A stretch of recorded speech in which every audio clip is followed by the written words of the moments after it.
Following a recent military confrontation with India, Pakistani Prime Minister Shehbaz Sharif declared that Pakistan is flying high after what he described as a major military and diplomatic triumph. Speaking at Quetta Command and Staff College, the Premier lauded the Pakistani forces for countering Indian airstrikes with the downing of 5 jets and emphasized that Pakistan had established a new norm in deterrence. He accused India of concocting a patently false explanation for its losses, referencing Operation Sindoor. He cautioned that future threats to Pakistan now include cyber attacks, disinformation, and economic coercion.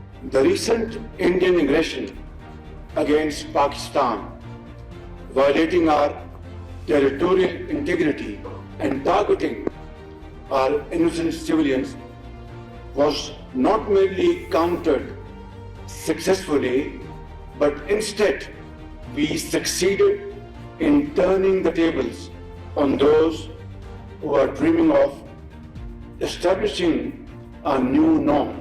On the diplomatic front, our offer of a neutral, independent, and credible investigation into the so-called Pahalgam terrorist incident was brushed aside by India, that knew fully well that such an investigation would only uncover the ugly truth. Simultaneously, the Premier acknowledged significant domestic economic challenges. Shehbaz detailed reforms since 2024 that helped stabilize the economy, slashing inflation from 38% to 0.3%, having interest rates, and improving forex reserves. He framed these as fruits of sacrifice, blood, and sweat made by the Pakistani public during an austerity phase to secure an IMF agreement. Today, Alhamdulillah, we are witnessing the fruits of those sacrifices made by the common man of Pakistan. Inflation has plummeted from 38% to 0.3%. Our rupee stands stable. Official foreign exchange reserves have crossed $11 billion, and galloping interest rate, which was 22.5% in 2022, have come down to 11%. Simply put, a reduction of 50%.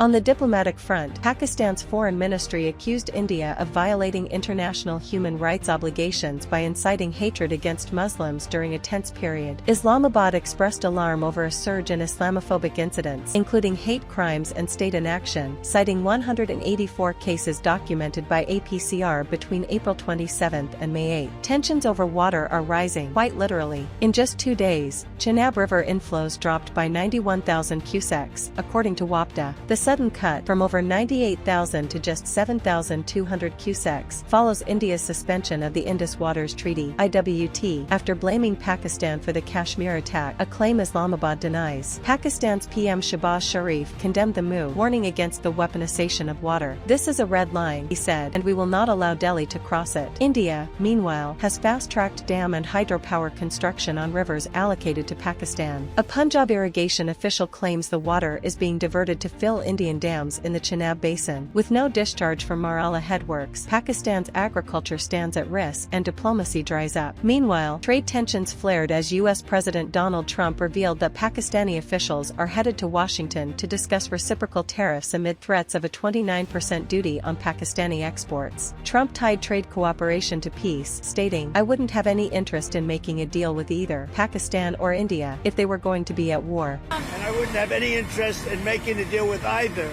if they were going to be at war with each other. I would not, and I let them know." In a moment of national pride, Olympic javelin star Arshad Nadeem clinched gold at the Asian Athletics Championship in South Korea with an 86.40 m throw, Pakistan's first athletics gold in 50 years. PM Shehbaz praised his dedication and success, while the president, top athletes, and cricket stars joined in congratulating the javelin hero. India's top general has admitted it suffered initial air losses in this month's clash with Pakistan, but claims a swift tactical shift turned the tide, according to Reuters. What I can say is, on 7th and the initial stages,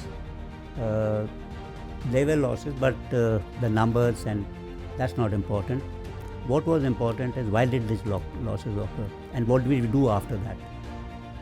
So we rectified tactics. In another interview to Reuters, India's Chief of Defence Staff General Anil Chauhan in a Bloomberg interview confirmed initial air asset losses during Operation Sindoor, attributing them to tactical errors. While this was the first official Indian acknowledgement of setbacks, Chauhan insisted the situation was stabilized quickly. General, there's still one unanswered question since the incident between Pakistan and India, and that is whether or not Pakistan downed an Indian jet, or in fact more than that.